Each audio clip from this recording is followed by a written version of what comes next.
Friends, നമ്മൾ രണ്ടാമത്തെ ഇഫ്താർ Buffett കഴിക്കാൻ വന്നിരിക്കുന്നത് ഈസ്റ്റ് അവന്യൂ നടക്കാവിലാണ് കേട്ടോ. അവിടുത്തെ ആംബിയൻസ് അടിപൊളിയായിരുന്നു. അപ്പോൾ ഇവിടുത്തെ ഡിഷസ് എന്തൊക്കെയാണെന്ന് നോക്കാം. ഫിഷ് ഫ്രൈ ഉണ്ടായിരുന്നു, ബീഫ് ഫ്രൈ ഉണ്ടായിരുന്നു, മട്ടൺ ഇഷ്ടു, 2 തരത്തിലുള്ള റൈസ് ഉണ്ടായിരുന്നു. ഒന്ന് ലെമൺ റൈസും ദെൻ ഗീ റൈസും ആണ് ഉണ്ടായിരുന്നത്. ബ്രെഡ് ഐറ്റംസ് ആയിട്ട് ഇടിയപ്പവും നൈസ് പത്തിരിയാണ് ഉണ്ടായിരുന്നത്. Sweet corn veg soup, 3 salads, then pickle, pappadam, പിന്നെ ഗോബി ഫ്രൈയും ഇഷ്ടു കറിയാണ് ഉണ്ടായിരുന്നത്. വേറൊരു പ്രത്യേകത എന്താണെന്ന് വെച്ച് കഴിഞ്ഞാൽ നമ്മൾ ഇരിക്കുന്ന അവിടെ തന്നെ നമ്മുടെ പേരുണ്ടാവും, എത്ര നമ്മൾ ബുക്കിംഗ് ചെയ്തത്. അപ്പോൾ ടൈം ആയപ്പോൾ നമ്മൾ കഴിച്ചു തുടങ്ങി.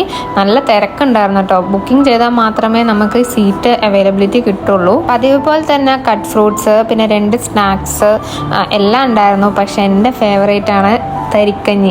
അതെനിക്ക് ഭയങ്കര ഇഷ്ടമാട്ടോ. എവിടെ നിന്നും ഞാനത് കഴിച്ചിട്ടില്ല, ഫസ്റ്റ് ടൈമാണ് ഞാൻ കഴിച്ചത്. അങ്ങനെ നമ്മൾ ഫസ്റ്റ് സൂപ്പിൽ നിന്ന് സ്റ്റാർട്ട് ചെയ്തു. അതിനുശേഷം നമ്മൾ 3 തരത്തിലുള്ള സാലാഡ്സ് എടുത്തു. ആ സാലാഡ്സിൽ ഒരു ക്രീമി സാലാഡ്സ് ഉണ്ടായി, അത് നല്ല ഇഷ്ടമായിട്ടോ എനിക്ക്. മാമോന് ഇഷ്ടമായത് ഈ സ്പൈസി ആയിട്ടുള്ള സലാഡ്സാന്ന് പറഞ്ഞു. അതൊക്കെ കഴിച്ച് നമുക്ക് മെയിൻ കോഴ്സിലോട്ട് പോവാം. ഞാൻ ഫസ്റ്റ് ഇടിയപ്പമാണ് എടുത്തത്.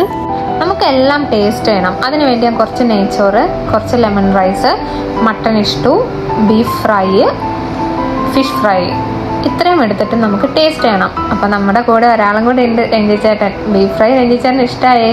ഞാൻ ആ നെയ്ച്ചോറും മട്ടൺ ഇഷ്ടം കൂടി മിക്സ് ചെയ്തൊന്ന് കഴിച്ചു നോക്കി. എന്തൊരു ടേസ്റ്റ് ആയതെന്നറിയോ.